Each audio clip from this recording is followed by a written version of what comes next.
Final আমাদের হচ্ছে লুডুস রান্নার রেডি। তো হচ্ছে চুলার মধ্যে দেখার দরকার ছিল, তো হঠাৎ করে নিয়ে আসছে আর আমাকে বলে নাই, আমি ক্যামেরাটা ধরতে পারি নাই। তো ফাইনালি জানি না ক্যামেরাতে কতটুকু দেখা যাচ্ছে আর কতটুকু হচ্ছে কালারটা হয়েছে, কিন্তু বাস্তবে কি যে বলবো, এত সুন্দর হয়েছে কালারটা। আর খেতে কেমন হয়েছে অবশ্যই বলো। তুমি তো রেসিপি করলা, ভালো হবে অবশ্যই। টেস্ট করো। এই যে আমার মেয়েও টেস্ট করতেছে। আম্মু, ও বাবা গরম, ও চামিচ নিয়ে আসছে খাওয়ার জন্য। একটু খাই, ঠান্ডা।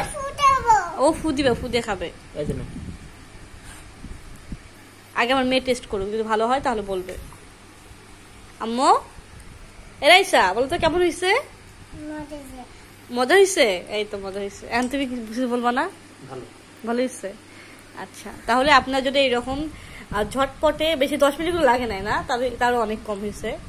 তো 10 মিনিটও লাগবে, পানিটা শুকাই গেলে হবে। একটু পানির পরিমাণ মতো দিবেন, যদি বেশিও না হয় কমও না হয়। আপনি যদি রেসিপি চান তাহলে আমি আপনাদের মাঝে অনেক রেসিপি শেয়ার করতে পারবো। তো ভিডিওটা কেমন লাগলো অবশ্যই কমেন্ট করবেন। এই পর্যন্ত, এই যে বাবা মেয়ে খাচ্ছে আমি দেখতেছি। এই পর্যন্ত, সব ভালো থাকবেন, আল্লাহ হাফিজ।